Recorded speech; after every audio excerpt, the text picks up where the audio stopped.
Alright, hello everybody. Welcome back to another episode of the discussion part of the score. I am joined today with Lo.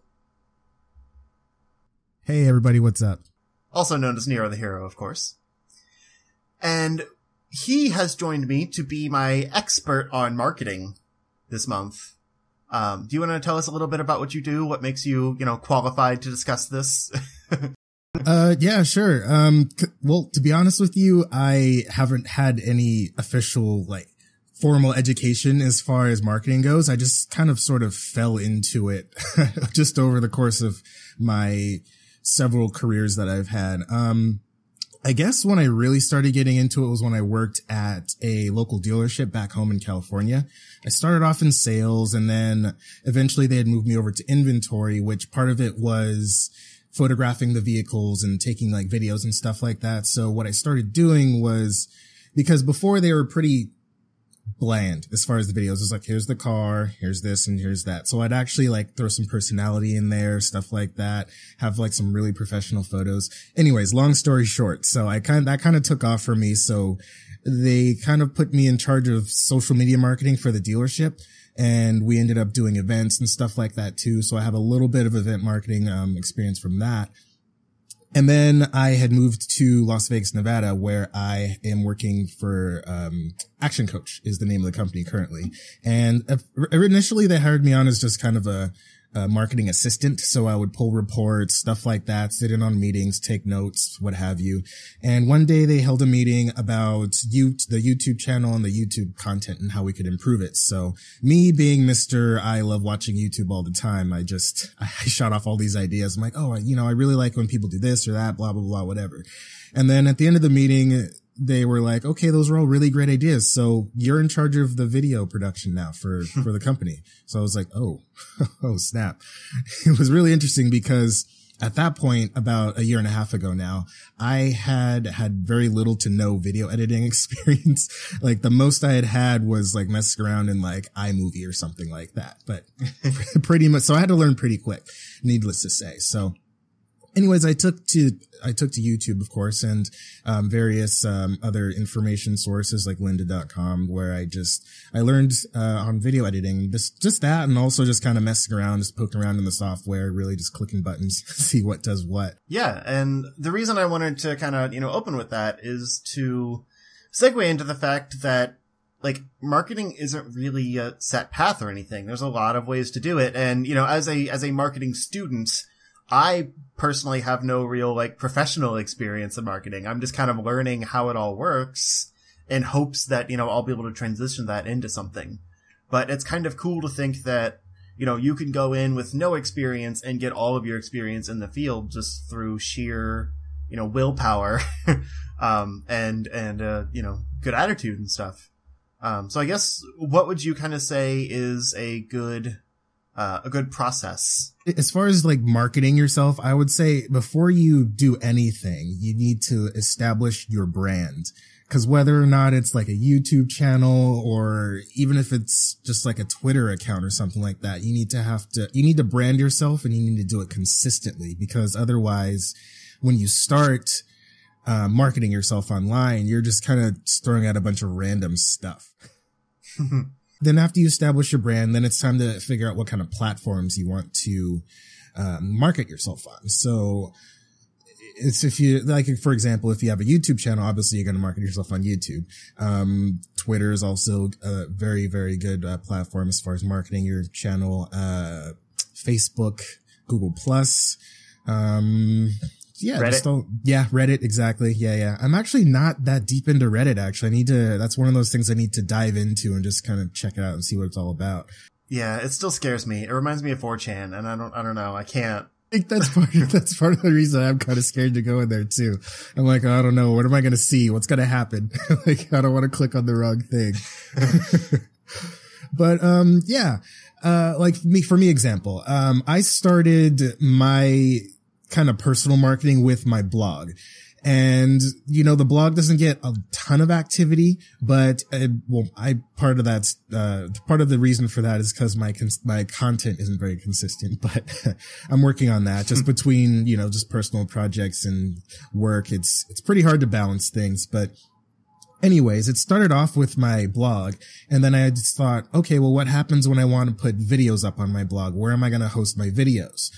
And then I looked at my budget, realized I didn't have a budget, so I decided to start a YouTube channel. It was free video hosting. Why not? And then that's when I met you and everybody else that I associate with now on YouTube. And then I kind of started getting into like the gaming videos and stuff. So I'm like, okay, so maybe I'll do some gaming videos. Why not?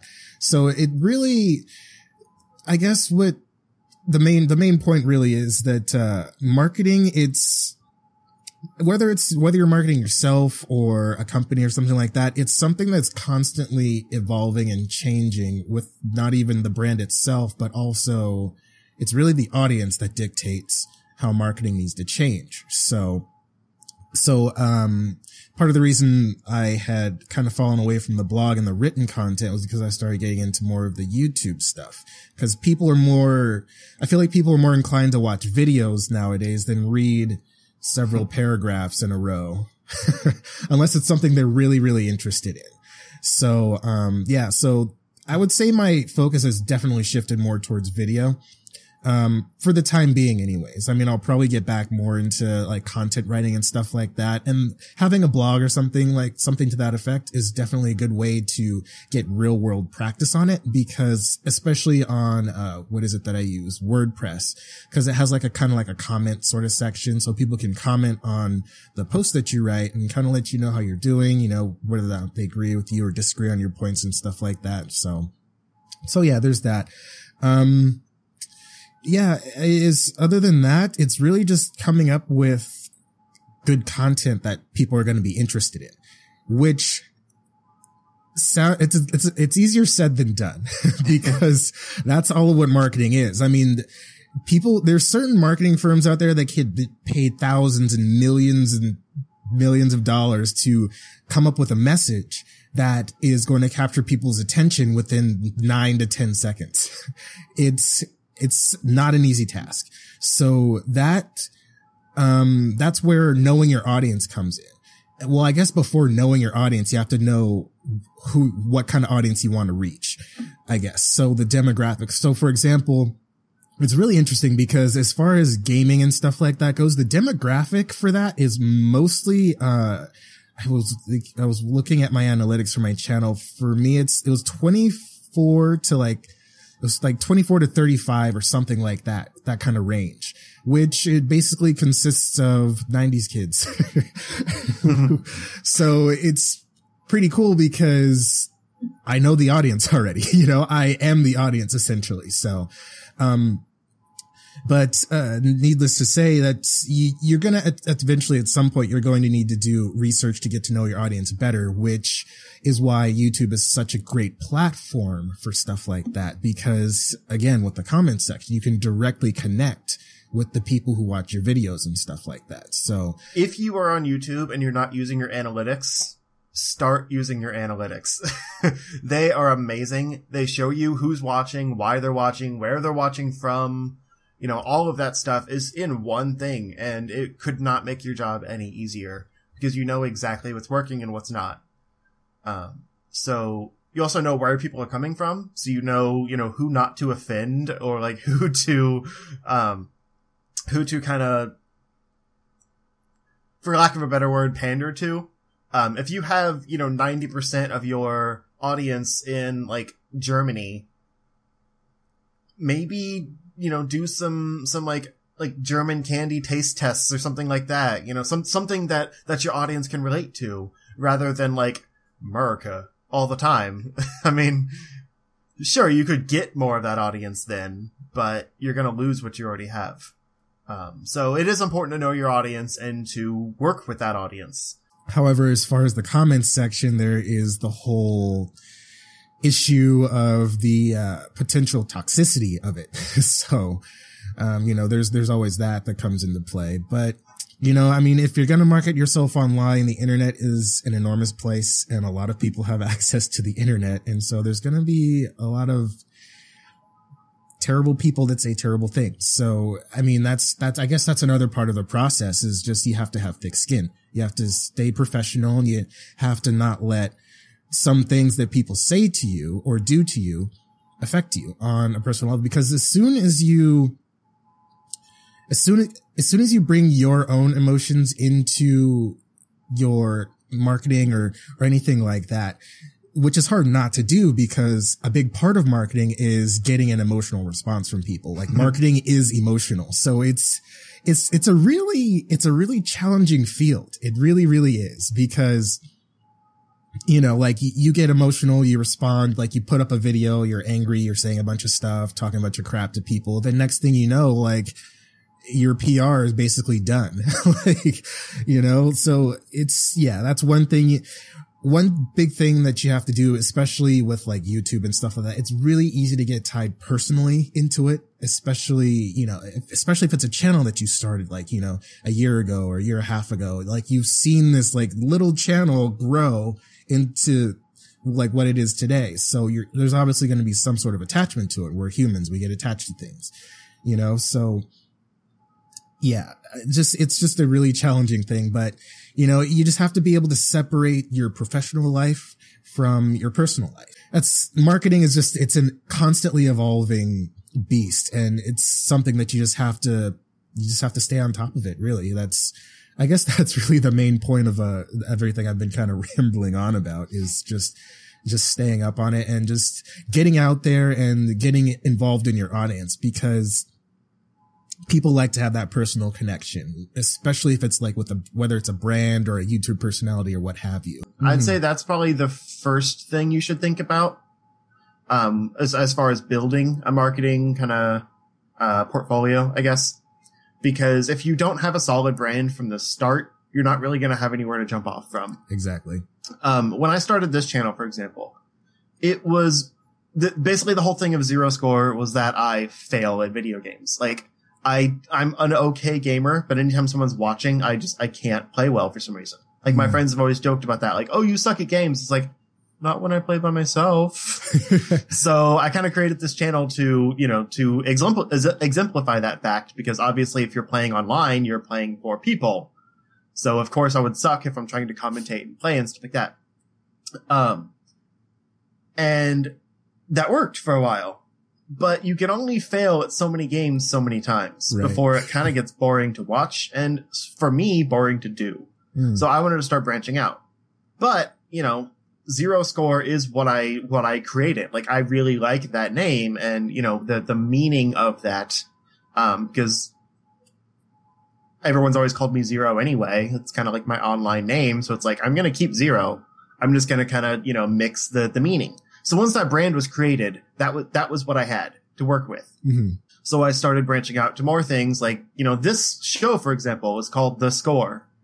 It's taking a different meaning to that score part of my name and, kind of manipulating it into like the score being the topic rather than the video game score, that you receive. Mm-hmm. And so it's still, in line with my name, with my brand, but eventually that brand has to become something bigger.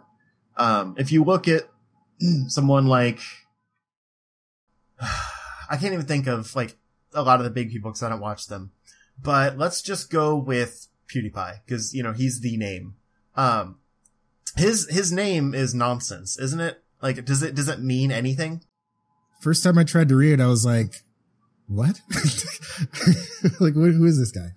It's probably something Swedish. Hedgie can let me know in the comments. But yeah, the point of it is that it is just a thing. Mm-hmm. Like, that is his channel. He created this term to be his brand exclusively. And then you think of people who, like, some smaller YouTubes possibly, new people that are just starting. They want to evoke the meaning from, a thing. Like if I had started my channel based on Zero, the character from Mega Man, which is where my Zero came from, but, is not what I relate it to.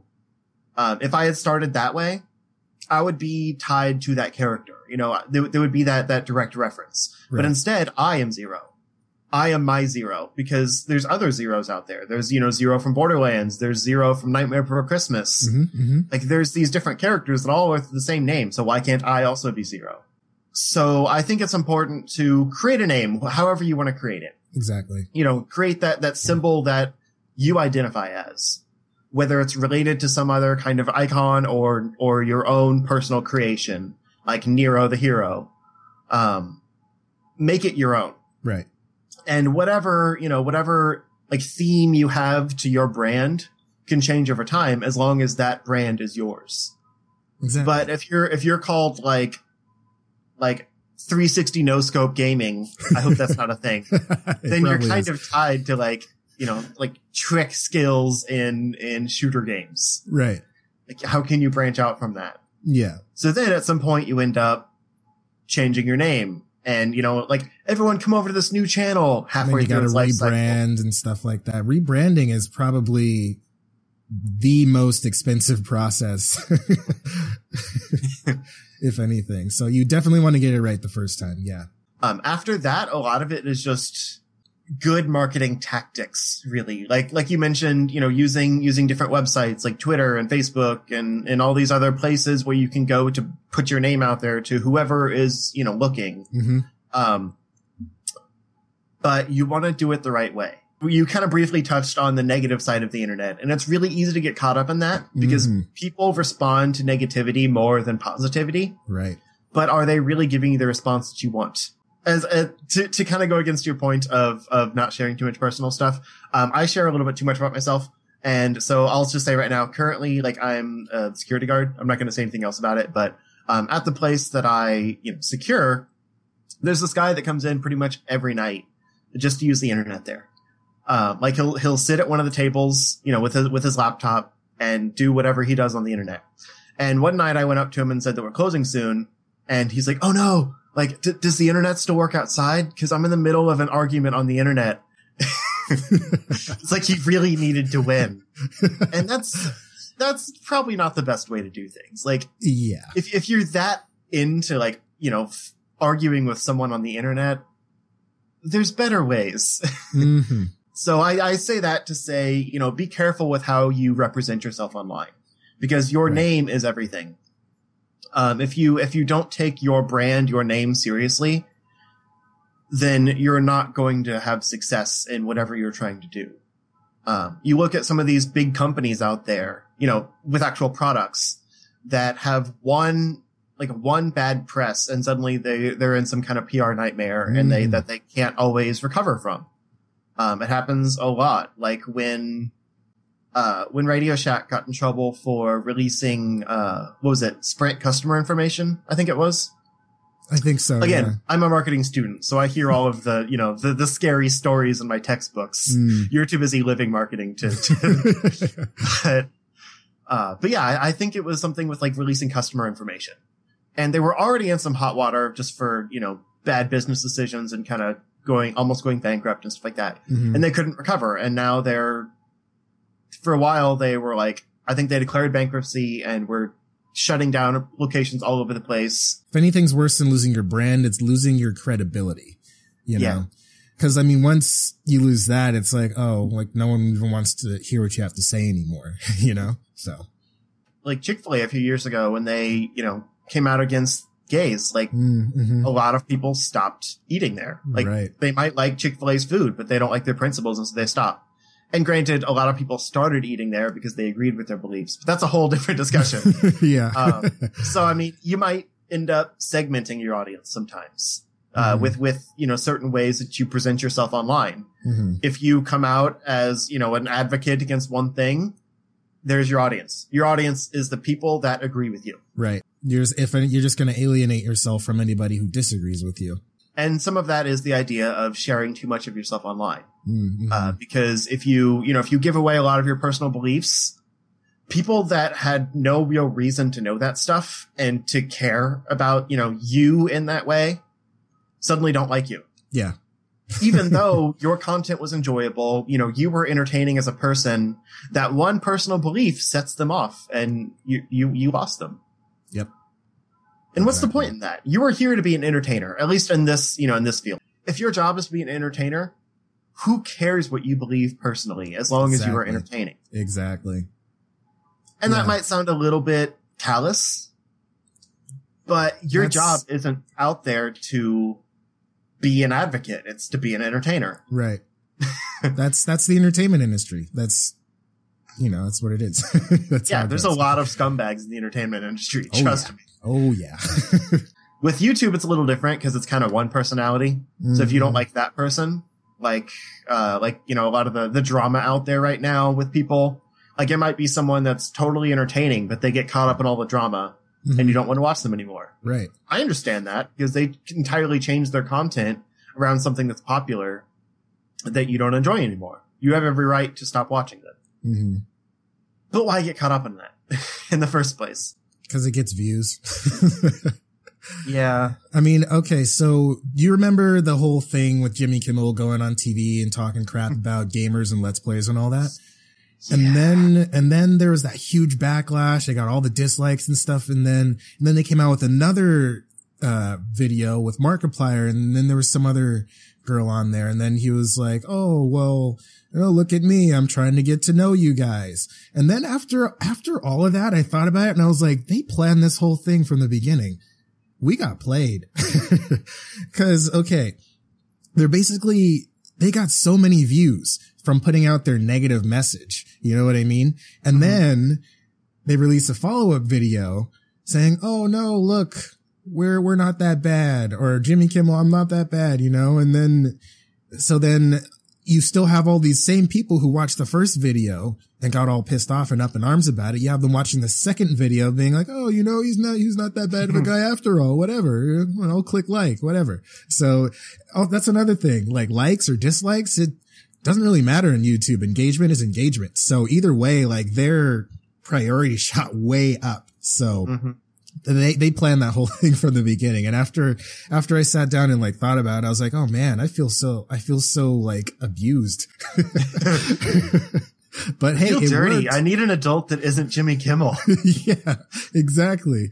But hey, it worked. So, I mean, And he probably gained some favor with the gaming community. But, a lot of those people that were like, oh, screw you, Jimmy Kimmel, like gamers are cool. And then, bringing in their favorites and like kind of changing his opinion, they might have also changed their opinion of like, oh, well, you're okay. I didn't really like you before, but you gave these gamers a chance, and so maybe I'll give you a chance. Right. And then he gains a new audience. Yeah. Well, if it wasn't planned, it was definitely, like you said, he knew what he was doing. I mean, even if you look at the game that he played in that follow-up video, he played Rocket League. Everybody loves Rocket League, Right. So everything as far as like, there's just even the kind of shirt you wear in your video. I'm pretty sure he wore like a plaid shirt, kind of like Markiplier's in the video. Yeah, I think he masked Markiplier on purpose. Yeah, definitely. Either way, marketing is just strategy and psychology and just all this. It just goes to show you just how deep this goes. It's kind of crazy. I think it's hard to do well at marketing if you're not a more social, outgoing person. Right. Because introverts can do fine. Like, I'm pretty sure both you and I are both introverts. Yeah, oh yeah. I'm definitely an introvert. To be an entertainer at some point, you have to open up and, read people. And as an introvert, that's somewhat useful because you're most likely a people watcher already. So you see how people, interact, how they react without like being fully active with them yourself. But that's all like background stuff. If you want to go into marketing as like the person checking the numbers and, writing the reports to tell the people that are out front how they're doing, that's fine. Anyone can do that. But if you want to be in front of the camera, be the next Markiplier, be the next PewDiePie, all those people, you have to break out of that introverted shell and be able to market yourself. Absolutely. You have to be able to make public appearances at conventions. You have to show your face in public, which some people have an issue with. You have to be a public figure. I mean, those people are out there, giving hugs to strangers and giving speeches in front of huge auditoriums full of people. If you have social anxiety and can't handle that stuff, it's hard to say that you'll be able to market yourself successfully, unfortunately. Yeah, exactly. Yeah. And I know that can be a hard pill to swallow. And some people do that. They have someone, you know, that does their public appearances and stuff for them, but they never get to that same level. And they especially never break out into like regular, you know, traditional media, like what those people have. I mean, you know, Markiplier showing up on Jimmy Kimmel. That's huge, like primetime television. Oh yeah. Late night, but still primetime. Yeah. And like PewDiePie, you know, did some voice work on South Park. They had an entire like 2-episode part, I think, dedicated to PewDiePie. That's pretty huge. Oh yeah. And you don't do that unless you can put yourself out there. Mm-hmm. That's a big part of marketing is breaking out of that shell and just forcing yourself into public. But from a, you know, you kind of shared your points on marketing, but from kind of a student standpoint, I guess, I see everything from the technical aspect. You know, I see like the terms and like the analyses and things like that you have to do. Like I said, you know, look at your analytics. Yeah. Like that's huge. Checking the numbers and seeing where you're successful and where you're not and making changes. I've even just noticed in the past few months, like I told everyone that I kind of wanted to move away from traditional gaming content. So I've been putting a lot more effort into a lot less videos, but I've seen the payoff already. And another big thing is like, you know, seeing where your traffic is coming from. Like, I'm not trying to just focus on myself, but that's really the only example I have as far as brand awareness. And there was a video, I talked to you about it from like a year ago, that suddenly blew up in popularity and now is over like 3,000 views. Nice. And I had no idea why at first. I was just getting like, you know, comments and things like that coming in, from complete strangers that were liking it, sharing it, whatever they were doing. And so I checked my analytics to see where it was coming from. And it was a recommended video on someone else's like similar, you know, topic video that I guess was bigger than me. And so because it showed up in that sidebar, people were watching that video and then going to me for a, you know, a side-by-side comparison. And so I was getting all those views carried over from that video. So you never know. Like, you know, there could be something that you made like 2 years ago that you're not even happy with. And suddenly it becomes the video that your channel is known for. Yeah. So that's another reason to kind of always be careful and like, you know, make sure that you're presenting the best version of yourself. Because if you're just putting out crap after crap, you know, to be blunt, if you're not happy with your content and you're just putting out to have content and something you put out that you really like and are proud of gets picked up and everyone starts going through your backlog and they're like, oh, that was a one-hit wonder. Yep. Then like, you're not going to, you know, pick up that way. So it's important to make sure that all of your content is good and all of it is stuff you're happy with. And that's why, you know, I personally wanted to make sure that everything I was putting out was stuff I enjoyed rather than just like, I recorded this, so I might as well release it. Yeah. Because a random video might get picked up. Like I was proud of the video that was put out, but again, it was a year old. It was one of the first things I did. A lot has changed since then. So like, now I've got a lot of new people that have come in and, you know, might be watching this and like, oh, I'm one of those people that came in from that video. And, you know, I want to make sure I'm making them happy with the same kind of quality that they, you know, came to know me from in that video. So you really need to know your audience and you need to know where it's coming from. You need to know your demographics, all that stuff. And that's analytics. That's numbers. This is a numbers game also. You know, you can come in and just kill it with ideas and, you know, your personality can win and everything. But if you don't understand the stuff you're talking about, it's only going to get you so far. Right. Yeah. Cause, this one video I have, it's about to hit 3,000 views. Actually, it's the unboxing for that keyboard that I had done. And one reason why it did so well was because not a lot of people did videos on that particular keyboard. I mean, there are some other ones out there and they're all actually around the same amount of views. So, there's that. And also the fact that, there was the fact that no one did the videos on it really.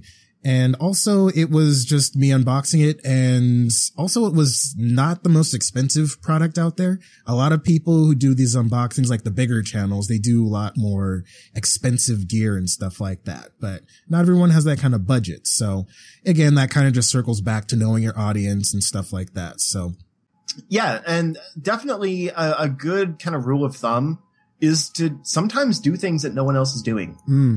Yeah. Cause it's really easy to get caught up in the, in the bandwagons. Like, oh, one of the big guys is doing this. So if I do it too, then, I'll get watched because they're just going to be looking for that thing. And that does work. I mean, like I mentioned with my Spider-Man example, well, the video was a Spider-Man video. I didn't say that, but it was a Spider-Man video.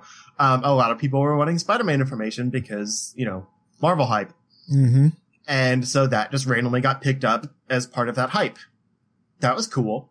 But sometimes people are specifically looking for things and just can't find them. Right. So if you're the leading authority on that thing, you're good. With the case of that keyboard, people aren't really covering cheap things because it's really easy to just buy that. And if it sucks, it was $20, whatever. Exactly. Yeah, exactly. But for some people, $20 is a lot. And if you can say this is worth as much as something that's $60, great. They just saved $40. I mean, so it can be handy on both sides. You want to obviously capitalize on things when they're popular. Like the last discussion I did on E3. I wanted to make sure that was timely because people wanted E3 thoughts. Right. Yeah. So like I worked myself, that night to get it up the day after the conferences happened. It was shameless, but I knew that it would do well. Hey, you either, I feel like as far as like the demand or the need, it's easier to go where the demand or the need already is rather than trying to create it yourself. So that's a little marketing tip for you guys. Just go where the need is instead of trying to create it. A big part of marketing is shameless, realistically. Yeah. Even just some really good examples of ads. 'Cause we haven't really talked a lot about, like popular culture marketing and applying that to us. When Coca-Cola put out their ad of, people around the world singing like, what was that? America the Beautiful or something like that. Oh yeah. I think that's what to talk about how, this is a multicultural country. People freaked out because they're like, this is America. We speak American. Like, one, it's English. Yeah. Two, we don't really have a national language. We don't. And three, this country is literally made up of immigrants. So everybody immigrated from somewhere except for the natives. Right. Side tangent. Anyway, yeah, like that was a really good example of viral marketing because they let the audience do their work for them. Right. People were sharing that because they either loved it or were angry at it. Yep. And that's marketing. You're going to get pretty much two reactions from a good marketing campaign. Exactly. You got to trigger that emotional response. Yeah. Yeah. Both of those work well. And I know we already talked about how you don't necessarily want negative marketing, but people will take anything negatively. So if you can use that to your advantage, build that dialogue between people, that's good. If all you're doing is trashing people to make a scene, that's bad. Right. There's a difference. It's a fine line. And I think a lot of people get caught up in that line and don't realize they're, on one side of it. The wrong side of it, I should say. Absolutely. It's really easy to just think you're doing the right thing, but you have to toe that line between just being negative and being controversial. Another example is like with Campbell's Soup. They did the two dads and their sick kid. Yes. Like that was actually a really good ad and it was very emotional, timely. Again, they were capitalizing on the recent, gay marriage legality. It was a good ad, but people got mad at it because it's like, I don't want my kid to see those two dads. Why? And I thought it was funny because I don't know if it was real or not, but I saw like a thing on their Facebook page, I think, like people were complaining about this ad and, like a Campbell's rep or something put up something about like you should have some Campbell's soup to warm up your cold heart. It's like nailed it. Poise. Yeah. That's awesome. So again, whether that was real or not, it was effective. Yeah. Like absolutely. that could have been, someone tampering with the Campbell's image to put that out there. But it made it look like it was, part of their campaign and it worked regardless. Yeah. alternatively, one of the things I talked about in the, the newsy portion this time was, the stock image that Hillary Clinton used in her ad campaign. That was also someone that was a stock image in a campaign for, which I don't really know what they were advertising, but for, syphilis rates in Oregon. Oh, wow. So, but, exact same guy, same image. You really shouldn't use stock photos for political campaigns. Do your research. Right. Like, you never know where those are coming from. I mean, John Boyega even, started out doing stock photos, posing for stock photos. Nice. Which was really funny when that came out. People were just kind of putting, his stock photos in all these different situations. But yeah, so you never know where those things are going to pop up. And that's, bad marketing. Mm-hmm. You have to do your research with this stuff. Like you said, marketing is 9/10 numbers. These are going to be terrible odds. This is going to go past 10. I already started off bad. 1/10 personality, and the rest of, that 10/10 shut up is just knowledge. You have to know what you're talking about before you put it out, or else it's going to backfire, because the internet is really smart. Yes. But, to bring this all home, marketing is really just a way to build your community. Mm-hmm. I mean, that's what we're all doing, whether you think it's marketing or not. It is. You're growing from it. Mm-hmm. But you can't get caught up in that part. You got to think of the, the positives of it, that just also you're growing while doing it. Because otherwise you just kind of become a soulless corporation. Exactly. Like those people that evoke emotion without having any themselves. Yeah. Yeah. That's probably the most dangerous kind of person or group of people. They know exactly how to get to people, mm-hmm. but can have no remorse about doing it. Yeah. Oh man. Like Keemstar. Sorry. Anyway, let's not talk about that. But I think we're about at our limit. So do you have any closing thoughts or anything before we ask a question? Nothing that's not being repetitive of what I've already said. Just, it's really all about just knowing what you want to do and where you want to be, and knowing what steps you need to take. It's just all about being knowledgeable. That's a huge part of marketing. You can't just really sit and wait for stuff to happen. You have to get out there with your content and just kind of make it happen, so. And I mean, you do have to have some kind of prior knowledge. You can't really just fall into successful marketing unless you're low, but, it helps to do your research. A lot of people think they could just grab a game, grab a camera, and do YouTube. But it's a little more complicated than that if you want to do it well. Right. You need to have some sense of marketing. You need to know how to be entertaining. Cause it seems like YouTube itself gets a bad rap in public light mm-hmm. for just being oh, that's just, something people do. Anyone can do that. Right. But no, obviously anyone can't, because you see a lot of people fail at it. And you see a lot of people spend years doing it and never reach the success of people who do it in a year. Mm-hmm. And there's nothing wrong with that. If you're just, if you're just doing it as a hobby and you're just having fun, I've met a lot of awesome people that don't care about the success. And that's great. Yep. I personally just think of it as a hobby right now. If it became successful, that's cool too. But if you want to do it for a career, you have to have a different mindset than just screwing around and playing games. Exactly. That won't work for long term. I feel like there was a certain generation that blew up off of that, Markiplier and PewDiePie, but it's not really the same anymore. That's another thing about YouTube, is it's always changing. So you have to change with the times. Otherwise you're gonna probably get left behind. Man, we ended on a negative thing. Everyone go out there and do your best. It'll be great. We believe in you. Yes, exactly. But I mean, that's the realities of marketing. So I'm sorry, but there's a lot of good and a lot of bad. You just kind of have to know what you're doing. Absolutely. You just have to roll with the punches. That's really all it is. Mm-hmm. So on that note, obviously we couldn't possibly cover, all of the aspects of marketing in this discussion, because there's just so many things to talk about. I don't even know if we touched on half of them. But what are some other effective ways that you guys use to market yourselves? That is our question this month. And if you feel inclined to answer it, if we have enough things to discuss, then we'll try to get together again and kind of, go over some of those content or comments and things like that. We might even learn something. Yeah, exactly. You guys might teach us about marketing. That'd be cool. I can take it to my classes. There you go. Yeah.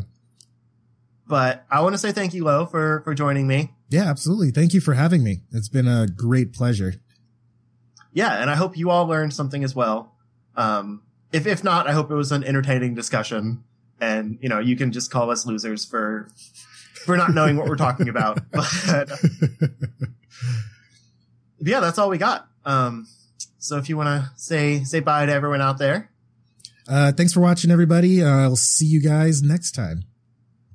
And of course, check out Nero the Hero as well. And yeah, I'm gonna stop awkwardly trying to end this and just end it. Yeah. Bye, everyone. Eidos, the company behind the Deus Ex franchise, has teamed up with a Razer Electronics company and Open Bionics, an actual prosthetics company, to create some of the bionic parts from the actual games. The original working prototype they've shown off already is the Atom arm, modeled after the one Adam Jensen has, with Eidos in charge of designing the prosthetics to game accuracy, Razer handling the retail side of giving people the chance to try out the parts in a virtual space before they buy them, and Open Bionics, of course, are the ones bringing the parts to life.